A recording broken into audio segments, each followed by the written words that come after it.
Hello everyone. इस वाली video में आज हम देखने वाले हैं हमने जो प्रोजेक्ट बनाया था उसको हम कैसे क्लाउड में डिप्लॉय कर सकते हैं। तो चलिए स्टार्ट करते हैं। जैसा कि आपने देखा पिछली वाली वीडियो में हमने एक end to end RAG podcast application बनाई थी, राइट। और आई थिंक मैंने आपको बहुत अच्छे से एक्सप्लेन कर दिया था और वो हमारी लोकल मशीन में सही से वर्क भी कर रही थी, राइट। तो अब आता है उसको डिप्लॉय कैसे कर सकते हैं ताकि हम किसी को भी वो यूआरएल शेयर करके, ठीक है, क्लाउड पे उसको हम होस्ट कर देंगे, वो कोई भी उसको एक्सेस कर सकता है। ठीक है। अब देखो यहाँ पे क्लाउड में डिप्लॉय करने के लिए हमारे पास बहुत सारे बेसिकली सर्विसेज हैं। जैसे हम अमेजोन का यूज कर सकते हैं, एडब्ल्यूएस यूज कर सकते हैं, ठीक है।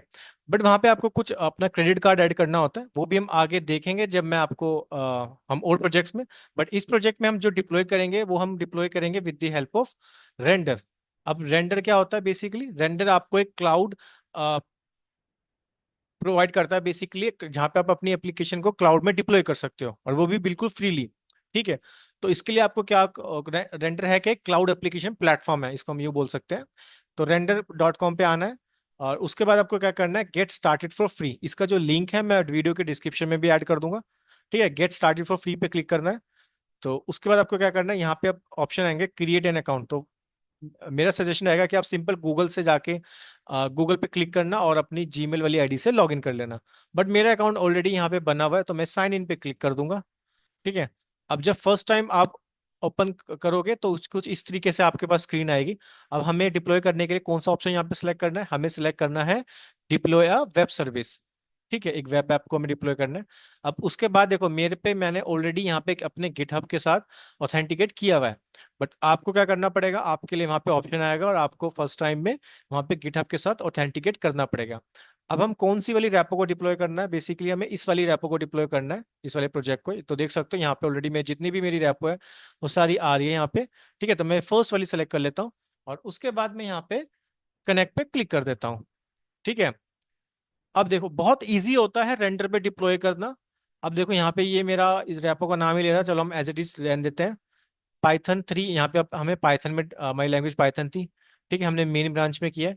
यहाँ पे बेसिक रीजन तो मैं ये ओरिगोन ही सिलेक्ट कर लेता हूँ। बाकी आप मर्जी है फ्रैंकफर्ट भी कर सकते हो, ओहियो भी कर सकते हो, सिंगापुर, यहाँ पे इनके बेसिक सर्वर रन हो रहे हैं। तो मैं ये बाय डिफॉल्ट ये वाला ही कर लेता हूँ। अगर आपने कोई रूट डायरेक्टरी दी हुई है तो आप रूट डायरेक्टरी दे सकते हो, बट हमारे केस में नहीं है। अब पिप इंस्टॉल हमें रिक्वायरमेंट कैसे इंस्टॉल करते हैं, ये पिप इंस्टॉल -r requirement.txt, करेक्ट। अब देखो ये मेन है। यहाँ पे आपको डालना होता है अपनी स्ट्रीमलीट एप्लीकेशन का कैसे रन करते हैं। जैसे नॉर्मल विंडो में हम जब रन करते हैं लोकल मशीन के अंदर, तो वहां पे हम लिखते हैं स्ट्रीमलीट रन app.py, राइट। और मेरी app.py बेसिकली किसके अंदर थी? सोर्स के अंदर, करेक्ट। तो मेरे को बेसिकली सोर्स में डालना होगा, यानी कि स्ट्रीमलीट रन source/app.py। ठीक है। अगर आपको इसमें थोड़ा सा भी डाउट होता है ना, तो एक काम कर सकते हो। आप देख सकते हो मैंने यहाँ पे एक YAML फाइल ऐड करी है। तो अब मैं क्या काम करता हूँ, मैं सेम यही वाली मेरे को डालना है ना। तो यहाँ पे हमेशा जो आएगा ना, यहाँ पे आपकी एप्लीकेशन का जो रन, जिस एप्लीकेशन को आपको रन करना है उसका डाल देना है यहाँ पे। ठीक है, स्ट्रीमलीट रन app.py। अब यहाँ पे हम फ्री वर्जन सेलेक्ट करेंगे जहाँ पे आपको बेसिकली 512 MB रैम मिलती है, 0.1 कोर सीपीयू मिलता है। ठीक है। अब आता है यहाँ पे दो चीज। यस, हमने अपने जब हमने देखो यहाँ पे हमने, मैं बताता हूँ, यहाँ पे हमने ENV सेट किया था, तो हमें यानी कि दोनों, यानी कि ग्रॉक एपीआई की भी हमें सेटअप करनी होगी। ठीक है। तो यानी कि हमें ग्रॉक एपीआई भी की भी सेटअप करनी होगी और दूसरा हमें क्या सेटअप करना होगा, हमें पाइनकोन एपीआई की भी यहाँ पे सेटअप करनी होगी, वो भी इन्वायरमेंट वेरिएबल में। ठीक है। तो चलिए मैं फटाफट इसको सेटअप कर देता हूँ, आप भी अपनी वाली यहाँ पे सेटअप कर देना। तो मैंने अपनी दोनों एपीआई की यहाँ पे सेटअप कर दी है। क्योंकि देखो रीजन है कि कभी भी आप आपको अपनी एपीआई की गिटहब में पुश नहीं करनी है। ठीक है। क्योंकि जब भी हम डिप्लॉय करते हैं ना, तो वहां पे हम .env फाइल, आपने देखा था जैसे हम बनाते हैं, उस .env फाइल के अंदर ही हम यहाँ पे जब डिप्लॉय कर रहे हैं उसकी वैल्यू यहाँ पे पास करेंगे डिप्लॉय करते समय। तो चलिए अब इसको हम डिप्लॉय कर देते हैं वेब सर्विस पे। अब जैसे ही यहाँ पे आप क्लिक करोगे ना, तो एक हमारा क्या होगा, एक बिल्ड, यहाँ पे देखो एक बिल्ड हो रहा है, यानी कि बिल्ड बन रहा है हमारा बेसिकली। ठीक है। तो चलिए देखते हैं यहाँ से अब ये क्या हो रहा है। यहाँ पे अगर मैं इवेंट में जाऊँ तो इसमें क्लिक करूँ, ये तो हमारी बेसिकली कमिट बताएगा जो हमने कमिट किया था, लास्ट कमिट। ठीक है, ये तो उसको बता रहा है। और डिप्लॉय पे देखते हैं, तो यहाँ से आप देख सकते हो अब जितनी भी हमारी रिक्वायरमेंट थी वो सब इंस्टॉल होएगी। ठीक है। एंड ये डिप्लॉय होने में गाइस थोड़ा सा टाइम लेता है, डिपेंड अपॉन कि हमने कौन कौन से मॉडल्स यूज किए हैं, राइट। हमने कौन कौन सी पैकेजेस लाइब्रेरीज वगैरह यूज करी है, तो उनको इंस्टॉल करता है। एंड इसमें थोड़ा सा टाइम लगता है। जैसे कि आप देख सकते हो, जो जो मेरे पास यहाँ पे फाइलें थी वो सब लाइब्रेरी उनको इंपोर्ट करेगा, राइट। एंड जो हमारा जो लिंक होगा, जब ये बिल सक्सेसफुली हो जाएगा, तो यहाँ पे ग्रीन कलर में लाइव में लिखा हुआ आ जाएगा, ठीक है। एंड देन उसके बाद आपको क्या करना है, इस वाले लिंक पे जाना है। ये लिंक आप कॉपी कर लेना, और ये लिंक पे आप बेसिकली जो सेम हम लोकल में रन कर रहे थे, फिर आप उसको क्लाउड में भी रन कर सकते हो, आपकी एक वेब एप्लीकेशन बन जाएगी, ठीक है। सो चलिए इसको हम देखते हैं। अब ये थोड़ा सा टाइम लेता है डिप्लॉय होने में, क्योंकि देखो डिप्लॉयमेंट में आपको पता है, जब भी आप अपना कोड पुश पुश करते हो, फिर आप डेवऑप्स टीम को बोलते हो, तो वो भी इसी तरह से डिप्लॉय करते हैं, ठीक है। तो यहाँ पे हमारी जितनी भी हमारी जो रिक्वायरमेंट है, वो सब इंस्टॉल हो रही है।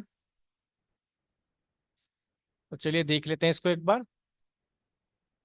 तो मैं फटाफट इसको स्किप कर देता हूँ, और फिर मैं आपको मेन पार्ट ही बताता हूँ।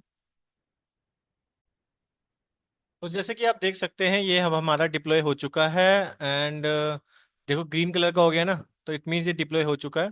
अब हम इसको एक्सेस कैसे कर सकते हैं, यहाँ पे सिंपल सा जो लिंक आ रहा है ना, आप इसको यहाँ पे एक्सेस कर सकते हो। तो उसके बाद आपको क्या करना होगा, बेसिकली सेम वही चीज़ जो हमने लोकल में टेस्ट किया था। अब आप देख सकते हो यहाँ पे हमारा क्लाउड में हम इसको टेस्ट कर रहे हैं। ये वाली मैं ऑडियो को सिलेक्ट करता हूँ, और इसको इसके बाद ये क्या करेगा, बेसिकली ट्रांसक्रिप्ट करने से पहले इसको चंक्स में डिवाइड करेगा। एंड ये चीज़ भी हम देख सकते हैं चंक्स में। देखो यहाँ पे हमारे सारे चंक्स बन रहे हैं, लॉक्स वगैरह में भी हम चेक कर सकते हैं, ठीक है। तो सेम जो चीज़ें हमने लोकल में देखी थी, अब हमने इसको डिप्लॉय कर दिया है क्लाउड में। तो देख सकते हो यहाँ पे हमारे पास, अब हम इससे कोई भी क्वेश्चन पूछते हैं, चलिए,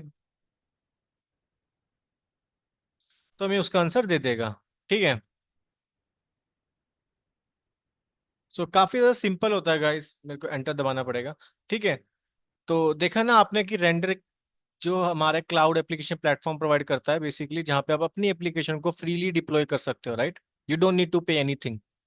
सो अब ये लिंक हमारा है, अगर मैं ये लिंक आपको दूं, तो आप भी इसको एक्सेस कर सकते हो। सो मेक श्योर कि आप भी इसी तरह स्टेप बाय स्टेप इस चीज को फॉलो करो, राइट, जो जो मैंने आपको बताया, क्योंकि अब आने वाली वीडियोस काफी ज्यादा इंटरेस्टिंग होने वाली है।